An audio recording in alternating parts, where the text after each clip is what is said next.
Good morning students. बच्चों, आज मैं आपको मैग्नेटिज्म के बारे में बताऊंगा।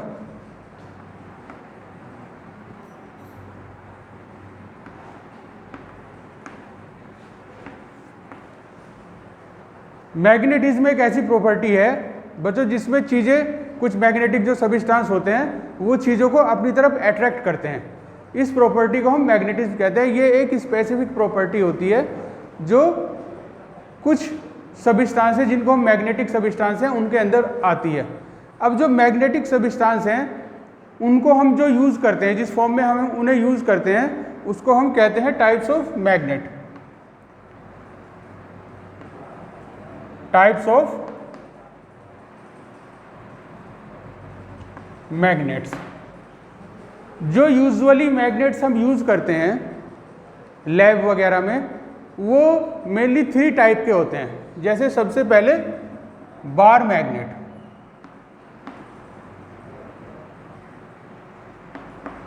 बार मैग्नेट जो होती है ये सिंपल एक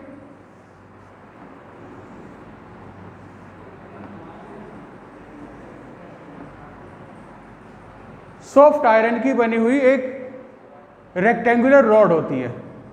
ये जो रेक्टेंगुलर रॉड होती है ये, इसमें 2 पोल होते हैं, नॉर्थ पोल और साउथ पोल। इन दोनों पोल्स के अंदर चीज़ों को अट्रैक्ट करने की प्रॉपर्टी होती है।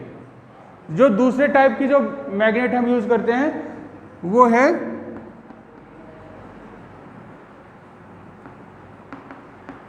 Magnetic needle. ये जो मैग्नेटिक नीडल है ये एक सिंपल इलोंगेटेड रोम्बस होता है। रोम्बस एक स्ट्रक्चर होता है जो आपने पढ़ा होगा मैथ में भी, ये रोम्बस स्ट्रक्चर होता है।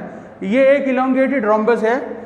या तो ये सिंपली सस्पेंडेड होता है, किसी धागे पे सस्पेंडेड होता है, या ये एक नीडल के ऊपर ऐसे पाइवोटेड होता है। इस तरीके से पाइवोटेड होता है ये कि it is free to move. ये इधर उधर मूव करने के लिए फ्री होता है। इसमें भी बार मैग्नेट की तरह से 2 पोल होते हैं, नॉर्थ पोल और साउथ पोल। ठीक है। अब जो थर्ड टाइप का जो मैग्नेट हम यूज करते हैं वो होता है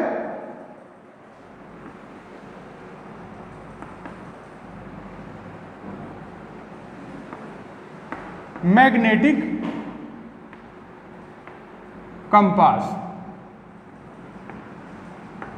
मैग्नेटिक कंपास, ये जो मैग्नेटिक कंपास है ये भी सिंपली एक मैग्नेटिक नीडल ही है, लेकिन इसमें क्या अंतर होता है कि ये मैग्नेटिक नीडल को यहाँ पर एक राउंड बॉक्स होता है, किसका बना हुआ, ब्रास का बना हुआ राउंड बॉक्स होता है, और उस राउंड बॉक्स में इसको फिट कर दिया जाता है। इस तरीके से स्ट्रक्चर होता है इसका।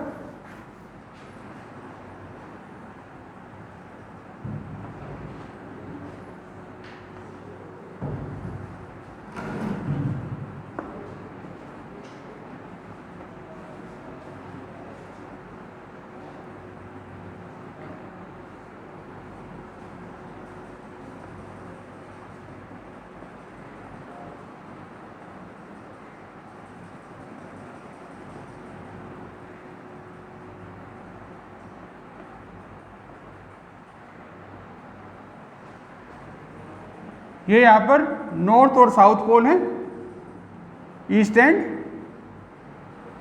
नॉर्थ और south, east and waste.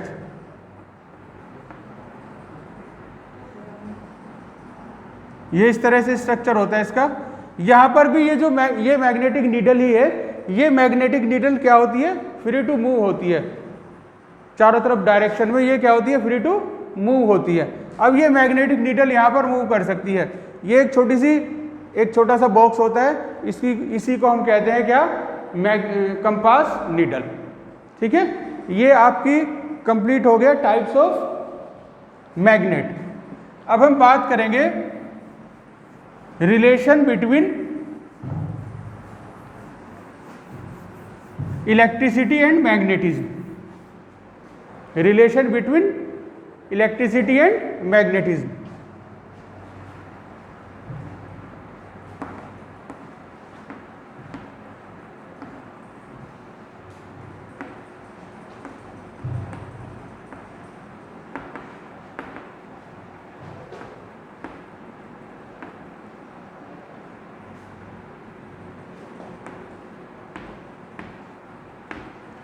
Relation between electricity and magnetism.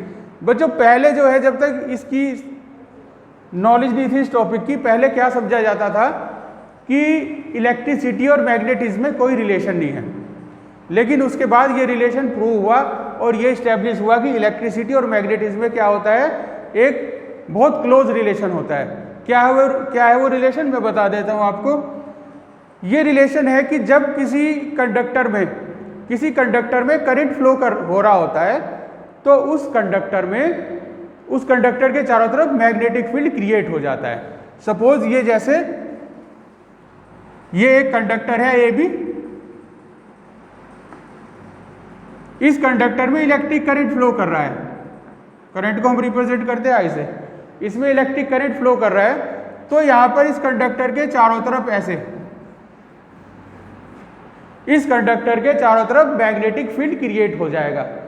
कैसे पता लगता है उसका? अब अगर हम यहां पर इस कंडक्टर के पास, जब इस कंडक्टर में करंट फ्लो कर रहा है, इस कंडक्टर के पास हम कोई मैग्नेटिक कंपास लाएं, जो भी मैंने आपको बताया, तो मैग्नेटिक कंपास की नीडल क्या करने लगेगी, डिफ्लेक्शन करने लगेगी, जिससे हमें पता चलता है क्या, कि यहां पर मैग्नेटिक फील्ड प्रेजेंट है। कहां पर? इस कंडक्टर के चारों तरफ, जिस कंडक्टर में इलेक्ट्रिक करंट फ्लो कर रहा है। तो ये रिलेशन होता है इसका। तो हम इसको ऐसे कह सकते हैं क्या, कि when ever current passes through a conductor, magnetic field created around it. अब ये जो रिलेशन है, ये जो फैक्ट है, इसको एक्सपेरिमेंटली इस्टेब्लिश किया ऑस्टर्ड ने। ऑस्टर्ड ने एक सिंपल एक्सपेरिमेंट दिया और उस एक्सपेरिमेंट से उन्होंने इस रिलेशन को इस्टेब्लिश किया, इस फिनोमेना को प्रूव किया उन्होंने। तो अब हम बात करते हैं ऑस्टर्ड्स एक्सपेरिमेंट। ऑस्टर्ड्स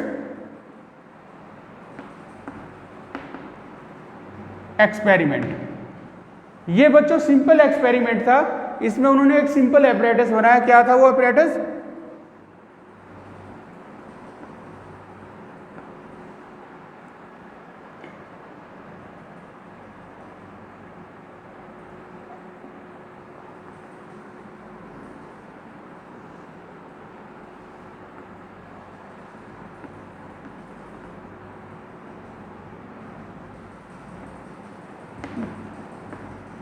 ये एपरेटस बनाया उन्होंने। ये सिंपल कंडक्टर है, ये वायर, इसको इन्होंने एक बैटरी से जोड़ दिया। जब इन्होंने इसको बैटरी से जोड़ दिया तो इसमें करंट फ्लो करने लगा। जब हमने स्विच को ऑन किया, यहां पर उन्होंने इसके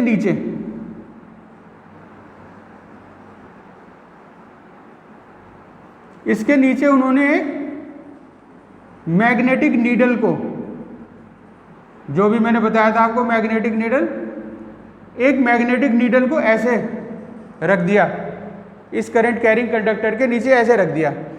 तो जब हम स्विच को ऑन करते हैं तो इसमें क्या होता है,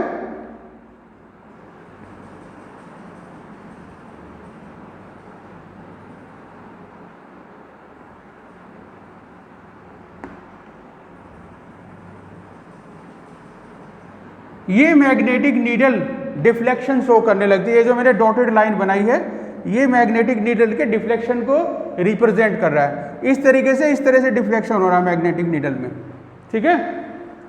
अब अगर हम इसमें करंट की डायरेक्शन रिवर्स कर दें तो इसमें डिफ्लेक्शन की डायरेक्शन भी क्या हो जाती है, रिवर्स हो जाती है। रिवर्स कैसे कर सकते हैं हम करंट की डायरेक्शन को? ऐसे, जैसे ये पोल, हमने ये वायर इधर पॉजिटिव पोल से जोड़ी थी और ये इसको नेगेटिव पोल से कनेक्ट किया था। इसको हम क्या कर देंगे, इसको पॉजिटिव पोल से कनेक्ट कर देंगे, इसको नेगेटिव पोल से कर देंगे। तो इसमें करंट की डायरेक्शन क्या होगी, अब रिवर्स हो जाएगी। क्यों? Because current always flows from positive pole to negative pole. अब इसमें करंट की डायरेक्शन ये हो जाएगी। अब जब इसमें करंट की डायरेक्शन चेंज हो जाएगी तो इसमें मैग्नेटिक फील्ड के इसमें जो मैग्नेटिक नीडल है, इसका जो डिफ्लेक्शन है, इसके डिफ्लेक्शन की डायरेक्शन भी क्या हो जाएगी, चेंज हो जाएगी। क्यों चेंज क्यों होती है?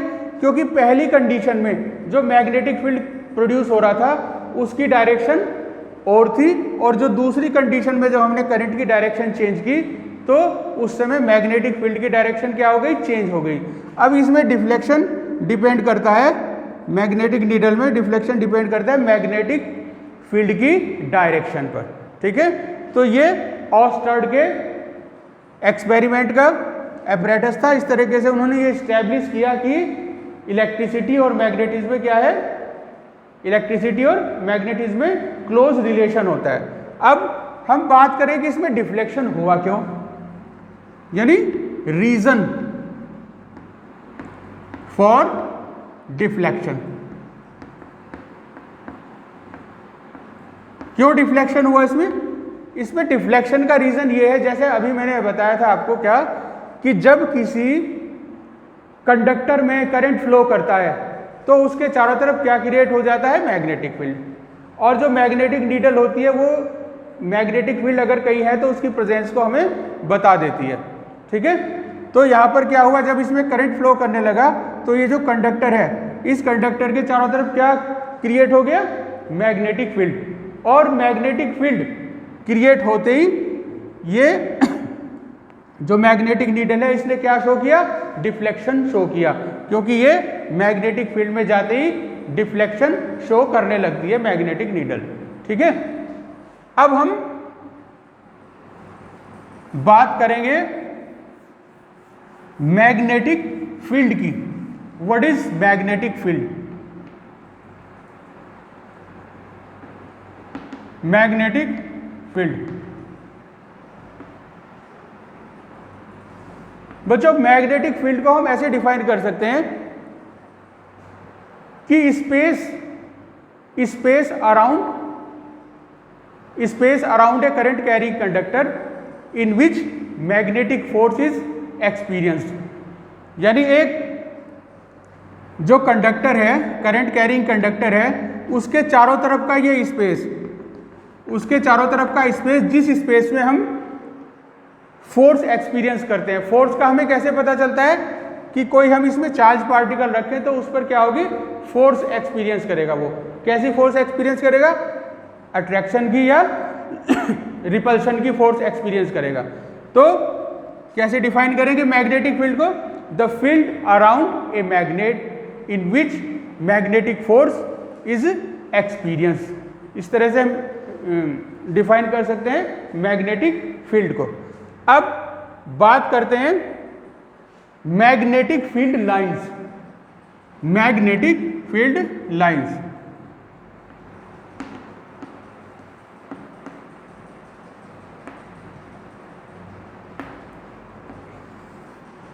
देखिए मैग्नेटिक फील्ड लाइंस बच्चों इमेजिनरी लाइंस होती हैं, रियल में नहीं होती है, इमेजिनरी लाइंस होती हैं। और ये इमेजिनरी लाइंस क्यों यूज की जाती है, मैग्नेटिक फील्ड को रिप्रेजेंट करने के लिए। इन मैग्नेटिक फील्ड लाइन से ही हमें पता चलता है कि कहीं पर मैग्नेटिक फील्ड स्ट्रांग है या कहीं पर मैग्नेटिक फील्ड वीक है, या किसी पॉइंट पर मैग्नेटिक फील्ड में किसी पॉइंट पर मैग्नेटिक फील्ड की डायरेक्शन क्या है। मैग्नेटिक फील्ड लाइंस, अब अगर हम बात करें इनको डिफाइन करने की मैग्नेटिक फील्ड लाइंस को, तो इनको ऐसे डिफाइन करेंगे, magnetic field lines are imaginary lines which are used to represent magnetic field. ठीक है, तो ये मैग्नेटिक फील्ड लाइंस को इस तरीके से हम डिफाइन कर सकते हैं। लेकिन यहाँ पर एक बात नोट करने की है, जैसे मैंने अभी आपको बताया कि magnetic field lines are imaginary lines. बच्चों magnetic field lines imaginary lines है, but the magnetic field which they represent is real.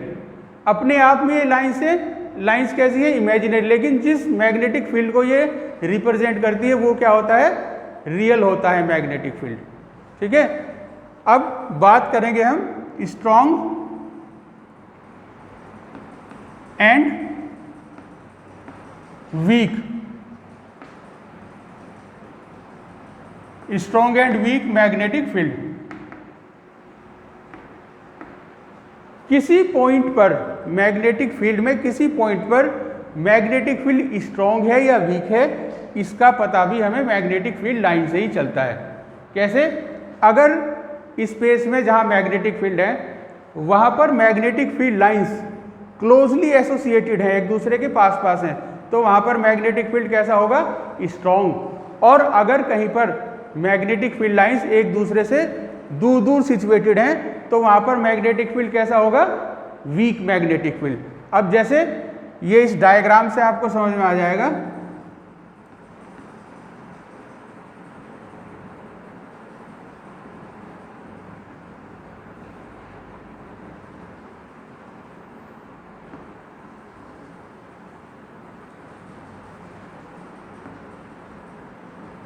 ये एक मैग्नेटिक मटेरियल है जो बीच में रखा हुआ है,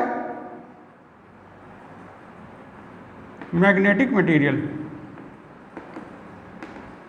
जब मैग्नेटिक मटेरियल है तो ये मैग्नेटिक फील्ड क्या करेगा? प्रोड्यूस करेगा।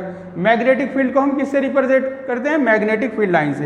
ये जो मैंने बनाई यहां पर ये है मैग्नेटिक फील्ड लाइंस।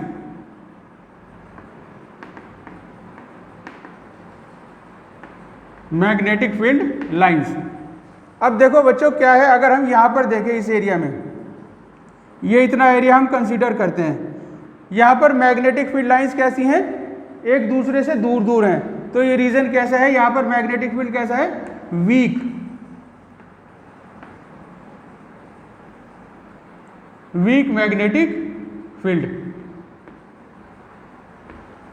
अब अगर हम यहां की बात करें, यहां ये रीजन कंसीडर करें, ये वाला, ये है हमारा रीजन 1 और ये reason 2।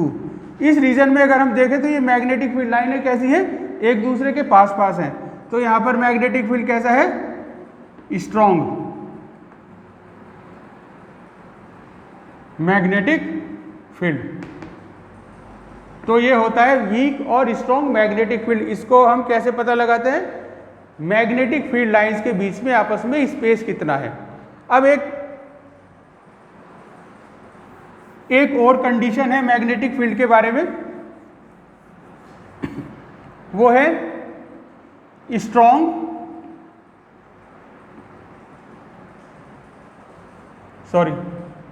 Uniform and non uniform.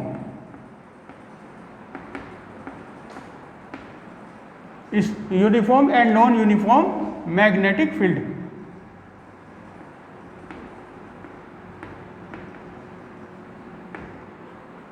अब देखिए जो यूनिफॉर्म मैग्नेटिक फील्ड है वहां पर क्या कंडीशन होती है कि पूरे स्पेस में जहां तक भी मैग्नेटिक फील्ड है, मैग्नेटिक फील्ड की स्ट्रेंथ क्या होती है? सेम होती है। और स्ट्रेंथ के साथ साथ मैग्नेटिक फील्ड में किसी भी पॉइंट पर आप देख लें, मैग्नेटिक फील्ड की डायरेक्शन भी क्या होती है? सेम होती है। ऐसे यूनिफॉर्म मैग्नेटिक फील्ड को हम रिप्रेजेंट करते हैं पैरेलल लाइंस सिचुएटेड, जिनके बीच में क्या होता है? इक्वल स्पेस होता है हर जगह। जैसे ये, these are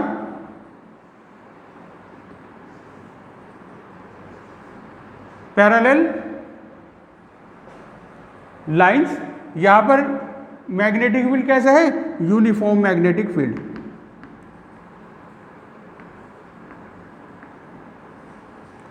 uniform magnetic field को रिप्रेजेंट कर रही है ये लाइनें। ये कैसा है? इक्वली स्पेस है, सब लाइनों के बीच में सेम स्पेस है। और यहाँ पर ये जो एरो है ये किसको रिप्रेजेंट करता है? मैग्नेटिक फील्ड की डायरेक्शन को। तो यहाँ पर मैग्नेटिक फील्ड की डायरेक्शन भी हर जगह क्या है? सेम होती है। ठीक है। अब अगर हम नॉन यूनिफॉर्म मैग्नेटिक फील्ड की डायरेक्शन करें, वहाँ पर नॉन यूनिफॉर्म मैग्नेटिक फील्ड जहाँ पर होगा वहाँ पर मैग्नेटिक फील्ड की स्ट्रेंथ स्पेस में हर जगह क्या होगी? डिफरेंट होगी। और मैग्नेटिक फील्ड की डायरेक्शन भी कैसी होगी? डिफरेंट। जैसे